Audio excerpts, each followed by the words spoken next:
आज का टॉपिक है स्कोप ऑफ कार्टोग्राफी। नेचर पढ़ा दिया आप लोगों को इसके पहले के वीडियो में। मानचित्र का अध्ययन क्षेत्र।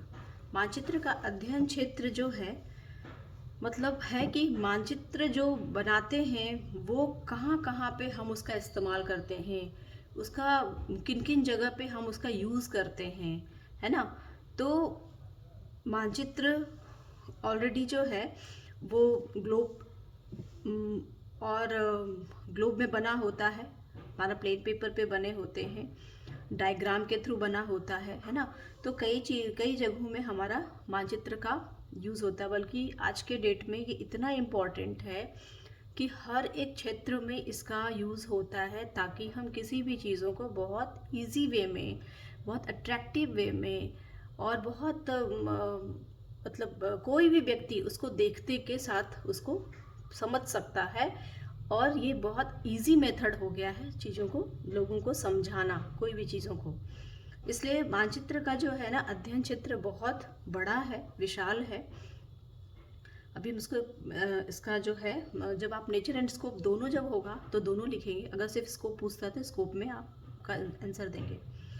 मानचित्र ग्लोब, आरेख तथा मानारेख के निर्माण में, ये ग्लोब मानचित्र आपको पता है, ग्लोब क्या होता है ये भी पता है, आरेख मतलब हो गया डायग्राम, मानारेख मतलब हो गया कार्टोग्राम, है ना।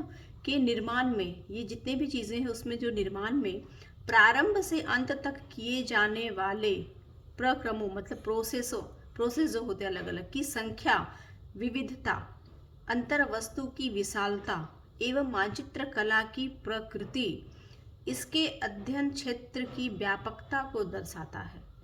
मतलब सिर्फ मानचित्र ही नहीं बनता है, इसमें हम लोग मैप के रूप में ग्लोब पे भी मैप बनाते हैं, डायग्राम के थ्रू भी बनाते हैं, कार्टोग्राम के द्वारा भी बनाते हैं। ये इसमें कई प्रोसेस होते हैं और विविधता है, मतलब कई क्षेत्र में इसका ये जो है ग्लोब में मैप बनता है, मानचित्र बनता है। और इसकी विशालता बहुत है ना।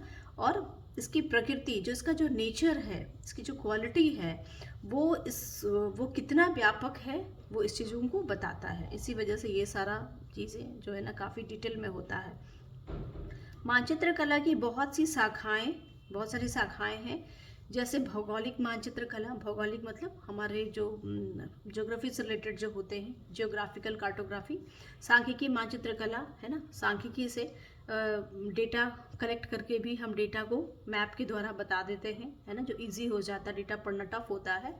थीमेटिक मानचित्र, किसी भी एक थीम पे हम मानचित्र, किसी भी चीज़ों का मानचित्र बना सकते हैं।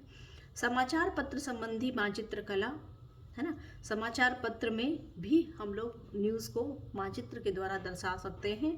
तथा वैज्ञानिक मानचित्र कला, है ना, ये भी साइंटिफिक कार्टोग्राफी है। तो कई हमारे इसके शाखा हो गए, जैसे भौगोलिक मानचित्र कला है, सांख्यिकी मानचित्र कला, थीमेटिक मानचित्र कला, समाचार पत्र से संबंधित मानचित्र कला, वैज्ञानिक मानचित्र कला।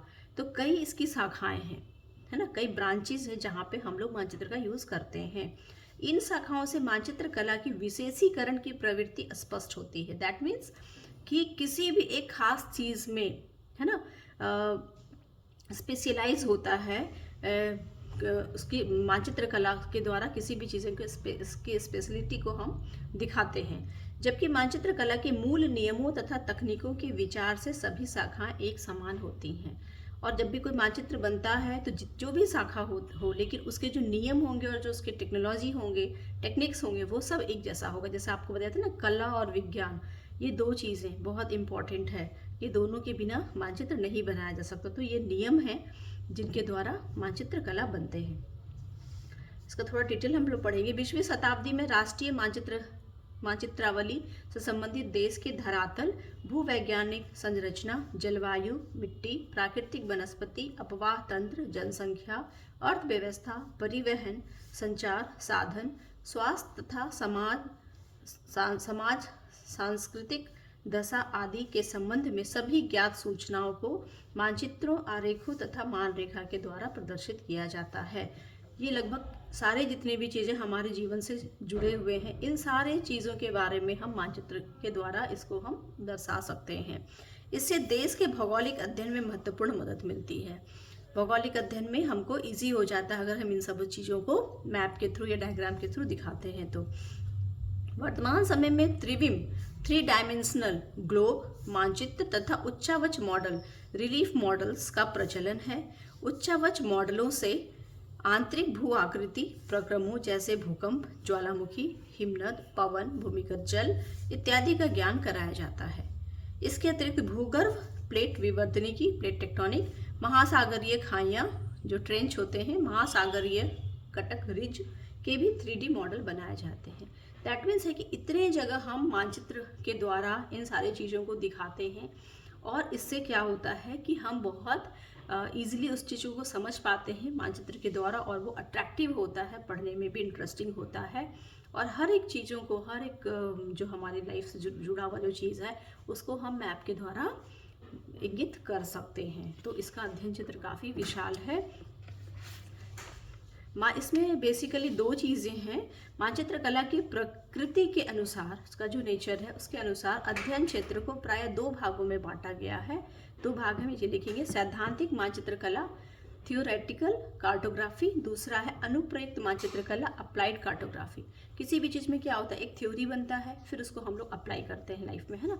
तो मानचित्र कला में भी क्या है कि हम पहले इसका थ्योरी बना है ना, नियम बना है, उसके बाद हम उसको कैसे अप्लाई करते हैं। ये 2 चीज़ें हैं जो कि मानचित्र कला की प्रकृति के अनुसार इसको बांटा गया है। पहला, सैद्धांतिक मानचित्र कला सिद्धांतों एवं संकल्पनाओं के अध्ययन से संबंधित मानचित्र कला की शाखा को सैद्धांतिक मानचित्र कला कहा जाता है।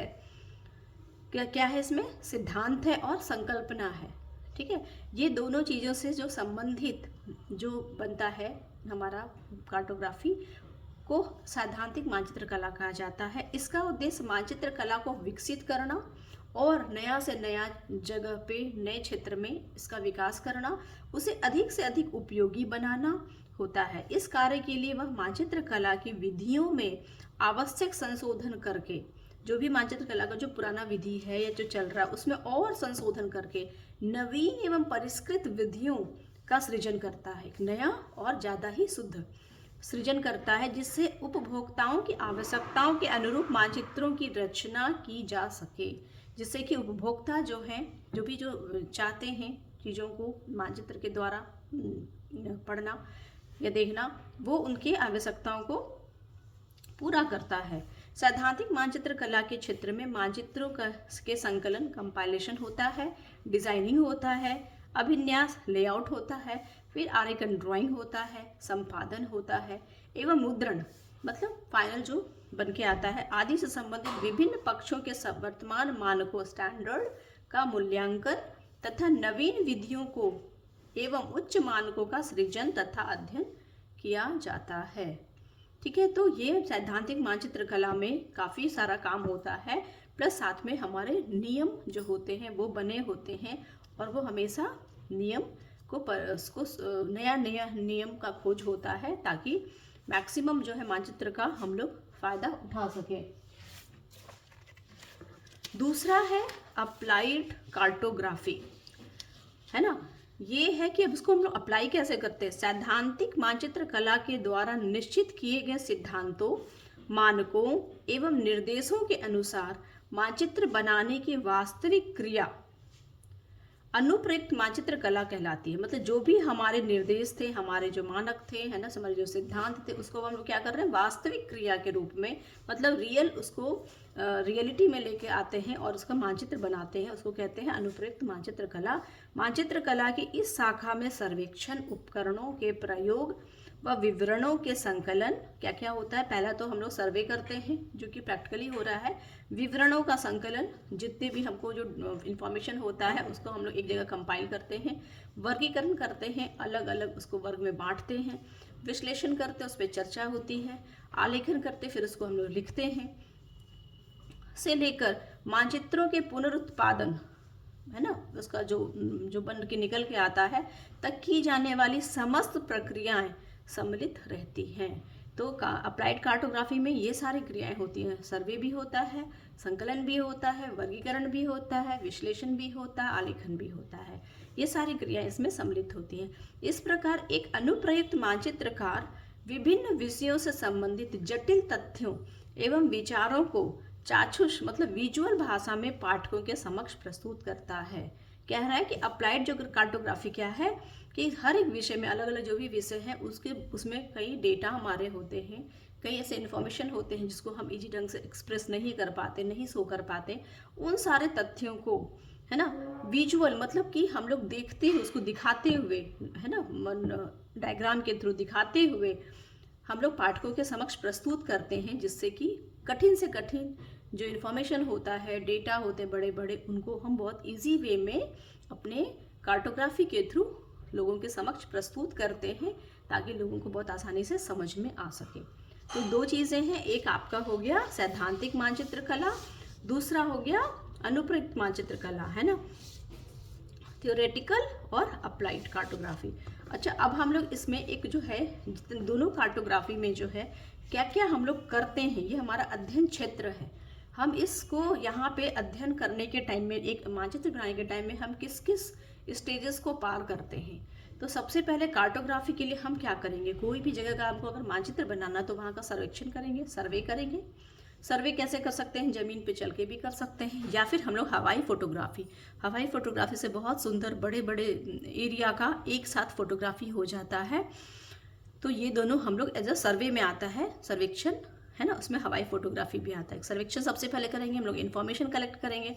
एक ज्योग्राफर होना चाहिए जिसको कि भू आकृति के बारे में पता हो। अगर हमको कोई फोटो दिख रहा है तो उसको समझने वाला होना चाहिए कि वो किस चीज़ की आकृति है, वो पहाड़ की, कि पठार की, कि नदी की है। तो ज्योग्राफर होना चाहिए, वो साइंटिफिक तरीके से वो चीज़ों को समझ सके। इकोनॉमिस्ट होना चाहिए, मतलब वो डेटा को कलेक्ट कर सके, है ना, ये सारा इन्फॉर्मेशन उनको होना चाहिए। तो ये होते हैं। तीसरा, इसमें एक आर्ट जरूर होना चाहिए। आप जो भी इन्फॉर्मेशन जान रहे हैं, सबको समझ रहे हैं, उसको आप सही ढंग से प्रस्तुत कैसे करेंगे। तो एक आर्टिस्ट भी होना चाहिए। दैट मीन्स कि उनमें ये तीनों गुण होने चाहिए। या फिर अलग अलग व्यक्ति है तो एक सब मिल के काम करते हैं। साथ में टेक्निक है, नए नए टेक्निक से आजकल रिमोट सेंसिंग है और कई तरह से हमारा सर्वे होता है ना। तो टेक्निक्स हैं, कंप्यूटर के थ्रू हम लोग मैप को बना लेते हैं बहुत इजी वे में। ये तीनों का क्या है, सर्वेक्षण और जो भूगोलविदता होते हैं, ये दोनों का एम्बिशन क्या होता है, एम क्या, लक्ष्य क्या है, मानचित्र बनाना, ये दोनों का एम्बिशन एक ही होता है। ये लोग सर्वे करते हैं, सर्वे करके ये लोग एक किसी खास एरिया का, है ना, साइज का इंफॉर्मेशन कलेक्ट करते हैं। और उसके बाद इधर में क्या होता है कि जब ये इन्फॉर्मेशन सर्कुलेट होता है तो एक जो कलाकार होते हैं, है ना, आर्टिस्ट होते हैं, वो एक अंदाज प्रस्तुत करते हैं कि भाई कैसे बनाना है, कितने बड़े एरिया में बनाना है। वो एक शेप देते हैं कि किस तरीके से हम उसको सुंदर बना सकते हैं, अच्छे से आकृति क्या दे सकते हैं, हम लोग शेप क्या देंगे हम लोग उसका, ठीक है। तो ये हो गया साइज़, कितना बड़ा साइज़ एरिया का सर्वे हुआ है। आकृति उसको कैसा देना है, कैसा उसको शेप देना है, ठीक है। आप फिर उसको दोनों को जो आकार है, जो साइज़ है, और उसको कितना बड़ा शेप देना है। जैसे मान लो एक A4 साइज पेपर है, उतने बड़े में हमको बनाना है और आकार पूरे एक देश का है, तो हम उस हिसाब से जितना बड़ा एरिया होगा और जितना बड़ा मेरा आकृति, जितना बड़ा हमको शेप देना है, इन दोनों को हम देखते हुए स्केल बनाते हैं, है ना। तभी तो स्केल में वो पेपर पे वो अट सकेगा, वो बड़ा साइज़ वाला जो एरिया जिसका हम सर्वे किए हैं। तो स्केल लेना बहुत इंपॉर्टेंट है। स्केल के बिना हम उस पेपर पे उस चीज़ को ड्रॉ नहीं कर सकते हैं। स्केल के बाद हम लोग वो मैप को किस प्रोजेक्शन में बनाएंगे, मतलब कि हर प्रोजेक्शन का आपको पता है कि अलग अलग उद्देश्य होता है ना। तो किस प्रोजेक्शन में वो जो हमारा पर्पस है, वो इन्फॉर्मेशन किस प्रोजेक्शन के द्वारा हमारा फुलफिल हो सकता है, हमारी प्रायोरिटी क्या है मैप बनाने की। फिर ये हो गया। उसके बाद जितने भी फोटोग्राफ थे ना, फोटोग्राफी नोट का संकलन, मतलब जितने भी हमको जो हवाई फोटोग्राफी के थ्रू या फिर जो हम लोग यात्रा करके जो हम लोग इन्फॉर्मेशन कलेक्ट किए हैं, उस सारे को हम कंपाइल करते हैं, एक साथ इकट्ठा करते हैं। इकट्ठा करने के बाद हमारे पास वो हो गया, हमको पता चल गया कि किस प्रोजेक्शन के थ्रू बनाना है, हमारा स्केल क्या है। सारे हम इन्फॉर्मेशन को कलेक्ट करते हैं। कलेक्ट करके फिर हम उसको डिज़ाइनिंग करते हैं कि कैसे हमको उसको डिज़ाइनिंग करना है कंप्यूटर के थ्रू या कैसे।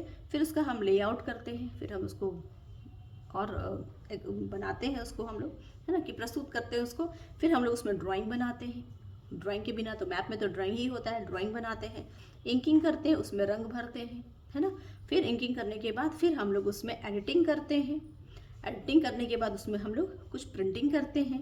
प्रिंटिंग करने के बाद फाइनल ये हमारा हो जाता है हम लोग सारा कुछ करने का, हमारा लास्ट में प्रिंटिंग होता है, प्रिंटिंग करके फिर हम लोगों के बीच में डिस्ट्रीब्यूट कर देते हैं।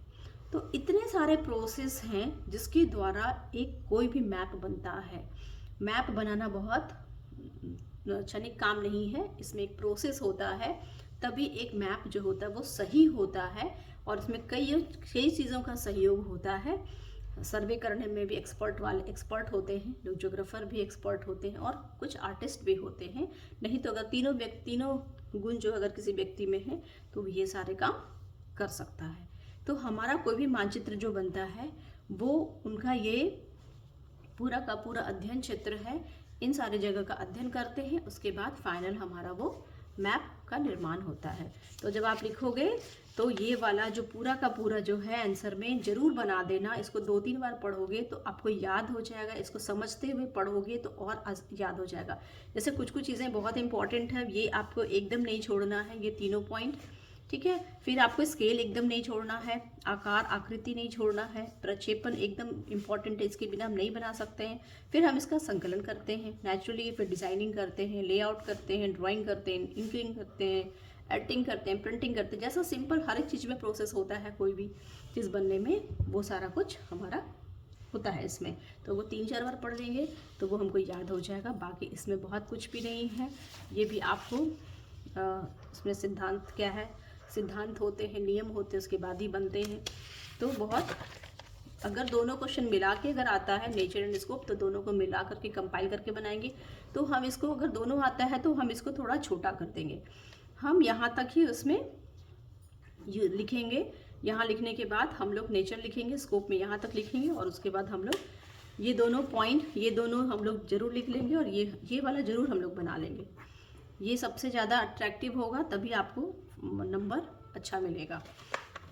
ठीक है, थैंक यू।